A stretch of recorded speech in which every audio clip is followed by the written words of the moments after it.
अस्सलाम वालेकुम everyone. So previous video में हम लोगों ने लेफ़्ट टू राइट शंट को कंप्लीट कर लिया था। ठीक है, अब हम लोग आते हैं राइट टू लेफ़्ट शंट पे। अब राइट टू लेफ़्ट शंट पे मेनली दो डिजीज़ेज़ आती हैं। एक हमारे पास टेट्रोलॉजी ऑफ फैलेट होता है, ठीक है। एक हमारे पास इसमें ट्रांसपोजिशन ऑफ ग्रेड आर्टरीज आ जाती है, ठीक है। लेकिन उसको स्टार्ट करने से पहले हम इसकी ज़रा जनरल क्लिनिकल फीचर्स की बात कर लेते हैं राइट टू लेफ्ट शंट की भी, ठीक है। इसमें हमें नज़र आ रहा होता है अर्ली साइनोसिस, पॉलीसाइथीमिया, इसके अलावा पैराडॉक्सिज्मल एम्बोलिज्म एंड हाइपरट्रॉफिक ऑस्टियोआर्थ्रोपैथी, ठीक है। अच्छा, सही है। अब हम लोग आते हैं टेट्रोलॉजी ऑफ पैलेट को स्टार्ट करते हैं, ठीक है। टेट्रोलॉजी ऑफ पैलेट जो होता है ना, ये most common cause of cyanotic congenital heart disease है, ठीक है।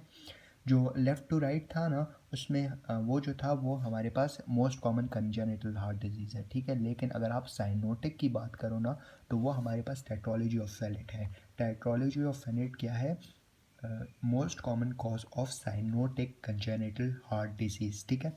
अब देखो, ये हमारे पास है हार्ट की डायग्राम, एम्ब्रियोलॉजिकल, ठीक है। ये हमारे पास होता है पल्मोनरी आर्टरी, ये हमारे पास होती है आयोटा, ठीक है। पल्मोनरी आर्टरी और आयोटा, पल्मोनरी आर्टरी और आयोटा के बीच में हमारे पास एक चीज़ होती है जिसको हम कहते हैं इनफंडिबुलर सेप्टम, ठीक है। इनफंडिबुलर सेप्टम, ठीक है। लेकिन और नीचे जो है वो हमारे पास राइट वेंट्रिकुलर हो गया और लेफ्ट वेंट्रिकल हो गया, ठीक है। Right ventricle and left ventricle, ठीक है। अब क्या होता है इस टेट्रोलॉजी ऑफ फैलेट में कि जो इन्फेंडिबुलर सेप्टम होता है ना, ये हमारे पास इंटीरियो सुपीरियरली डिस्प्लेस हो जाता है, इंटीरियो सुपीरियरली डिस्प्लेस हो जाता है। तो अभी इस पिक्चर में नज़र आ रहा है ये हमारे पास सेप्टम, लेकिन इस पिक्चर में नज़र नहीं आ रहा, ठीक है।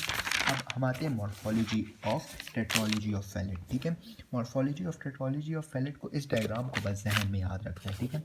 इस डायग्राम में देखो, इसमें हमारे पास पहले देखो आयोटा जो होता है ना वो ओवर राइडिंग हो जाता है, मतलब बहुत बड़ा हो जाता है, ठीक है। जो पल्मोनरी आर्टरी होती है ना वो हमारे पास स्टीनोस्ट हो जाती है, ठीक है। फिर हमारे पास जो राइट वेंट्रिकल होता है ना वो हाइपरट्रॉफिक हो जाता है, ठीक है। फिर इसके बाद जो ये हमारे पास ये जो वेंट्रिकुलर सेप्टम होता है ना, इसमें डिफेक्ट आ जाता है, मतलब थोड़ा बहुत स्पेस आ जाता है, जिसकी वजह से ब्लड जो है वो राइट टू लेफ्ट पे जाता है, ठीक है। इसके अलावा हमें जो है ना बूट शेप हार्ट भी नज़र आता है टेट्रोलॉजी ऑफ फैलेट में, ठीक है। ये सारी चीज़ें जो है ना, इस डायग्राम को याद रखना, इजीली पेपर में हो जाएगा, बस इसको याद रखो। मेनली आता है cardinal feature of tetralogy of Fallot बताओ या morphology of tetralogy of Fallot बताओ, तो इसमें ये चीज़ें लिखनी ज़रूरी होती हैं, ठीक है। ये चीज़ें मस्ट करनी है, ठीक है। क्या होता है? ओवर राइडिंग आयोटा होता है, पल्मोनरी स्टेनोसिस होती है, राइट वेंट्रिकुलर हाइपरट्रॉफी होती है, वेंट्रिकुलर सेप्टल डिफेक्ट्स होते हैं और हमारे पास बूट शेप हार्ट होता है, ठीक है। अच्छा, अब हम आते हैं क्लिनिकल फीचर्स पे, ठीक है। Clinical feature of tetralogy of Fallot में ये बहुत इंपॉर्टेंट है, ठीक है।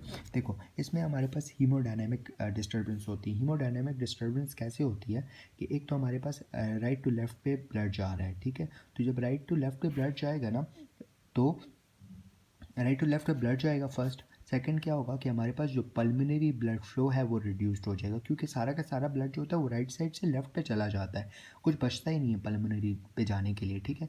तो पल्मोनरी ब्लड फ्लो कम हो जाता है। दूसरा, आयोटा में ब्लड बहुत ज़्यादा हो जाता है, क्योंकि ऑब्वियसली ओवर राइडिंग आयोटा है। तीन चीज़ें बताई हैं मैंने, क्या क्या? एक, हमारे पास राइट टू लेफ्ट पे ब्लड जा रहा है। दूसरा, हमारे पास पल्मोनरी ब्लड बहुत कम जा रहा है। और आयोटा में हमारे पास ब्लड बहुत वॉल्यूम ज़्यादा हो गया, ठीक है। अच्छा, अब हम लोग आते हैं all these things depending upon the pulmonary trunk stenosis, ठीक है।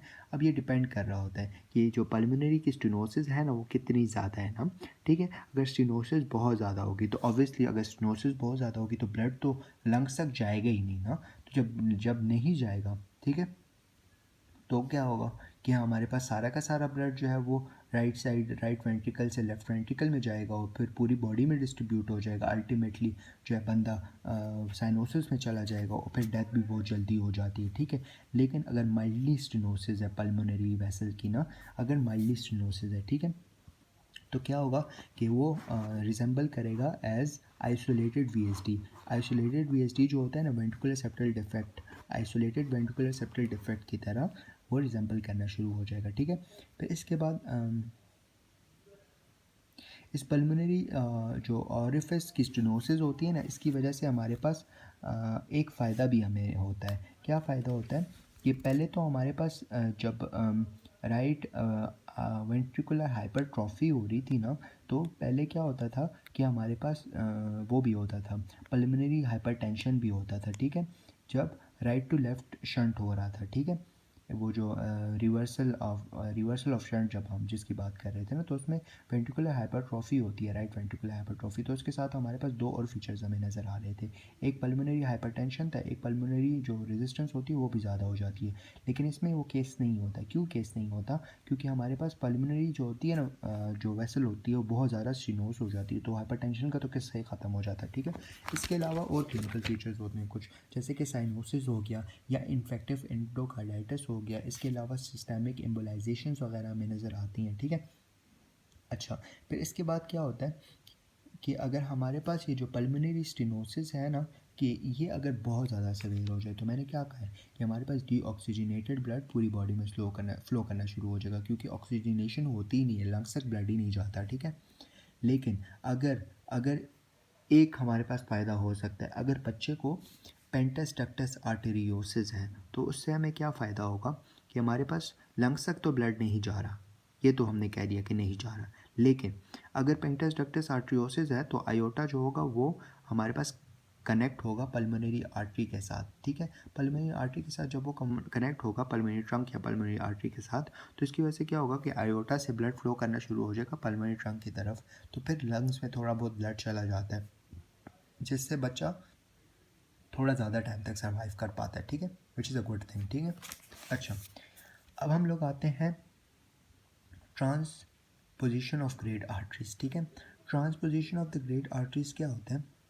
अब देखो, नॉर्मली क्या होता है कि हमारे पास जो राइट वेंट्रिकल होता है, उसके बाद ब्लड जो है वो जाता है पल्मोनरी ट्रंक में, ठीक है, और जो लेफ़्ट वेंट्रिकल है उसके उसके बाद ब्लड जाता है आयोटा में, ठीक है, ये नॉर्मल की बात कर रहे हैं, ठीक है।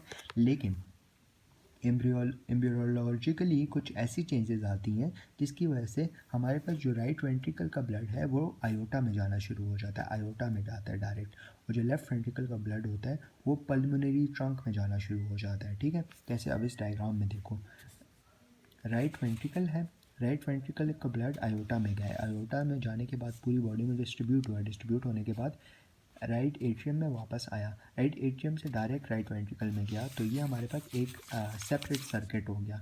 तो मतलब सिस्टेमिक सर्कुलेशन अलग हो गई और पल्मोनरी सर्कुलेशन अलग हो गई। कैसे अलग हो गई? देखो, हमारे पास लेफ़्ट वेंट्रिकल है ना, तो लेफ़्ट वेंट्रिकल से ब्लड जाएगा लंग्स में, ठीक है, मैंने बता दिया, ठीक है, पल्मोनरी आर्टरी में जाएगा और पल्मोनरी आर्टरी से लंग्स में जाने के बाद हो जाएगा लेफ़्ट एट्रियम में, और फिर ये साइकिल सर्किट दोबारा शुरू हो जाएगा। तो मतलब कि पल्मोनरी ब्लड और सिस्टेमिक ब्लड बिल्कुल अलग-अलग होंगे, पल्मोनरी और सिस्टेमिक सर्किट जो होते हैं वो मिक्स नहीं होते, ठीक है। अच्छा, which is not a good thing, इसमें बंदा सर्वाइव नहीं कर सकता, ठीक है, मतलब नॉट कंपैटिबल विद लाइफ, ठीक है। लेकिन इसमें हमें एक फ़ायदा हो सकता है। कब फ़ायदा हो सकता है? कि अगर बंदा जो है वो VSD का पेशेंट हो, वेंट्रिकुलर सेप्टल डिफेक्ट का, या पेटेंट फोरम इन ओवेल का पेशेंट हो, या पेटेंट डक्टस आर्टेरियोसिस का पेशेंट हो, तो उसमें हमें थोड़ा बहुत फ़ायदा हो सकता है। क्यों फ़ायदा हो सकता है बताता हूँ। ऐसे फ़ायदा हो सकता है कि अगर बंदा VSD का पेशेंट है, वेंट्रिकुलर सेप्टल डिफेक्ट का पेशेंट है ना, इसमें क्या होगा कि हमारे पास लेफ़्ट वेंट्रिकल से ब्लड जो है वो राइट वेंट्रिकल तक चला जाएगा, ठीक है। जब वो यहाँ से यहाँ पे चला जाएगा ना, तो ये तो ऑक्सीजनेटेड साइड थी ना, क्योंकि यहाँ पे लंग्स था ना, तो ऑक्सीजनेटेड साइड से जब वो डीऑक्सीजनेटेड साइड में चला जाएगा ना, तो बॉडी को थोड़ा बहुत ऑक्सीजन मिल जाएगा, बॉडी को थोड़ा बहुत ऑक्सीजनेटेड ब्लड मिल जाएगा, तो बॉडी गुजारा कर पाएगी, ठीक है, दैट्स इट। अच्छा, अब इसकी हम क्लिनिकल फीचर्स की बात करें तो हमें साइनोसिस नज़र आता है, ठीक है, लेकिन इस transposition of great blood vessels का ये नुकसान होता है कि बंदा बहुत जल्दी मर जाता है, क्योंकि ऑब्वियसली ऑक्सीजनेशन नहीं हो रही ब्लड की, तो बंदा मरेगा ही ना, और क्या करेगा, ठीक है। अगर आप इसकी मॉर्फोलॉजी की बात करो ना, तो इसमें हमें जो है ना राइट वेंट्रिकुलर हाइपरट्रॉफी नज़र आती है और लेफ़्ट वेंट्रिकुलर हाइपो प्लास्टी नज़र आती है, ठीक है, right ventricular hypertrophy and left ventricular hypoplasty, ठीक है। अच्छा, दैट्स इट। और नेक्स्ट वीडियो में हम लोग जो है ना ऑब्स्ट्रक्टिव कंजेनिटल एनोमलीज कर लेंगे, फिर ये हमारा टॉपिक ख़त्म हो जाएगा। That's it, thank you.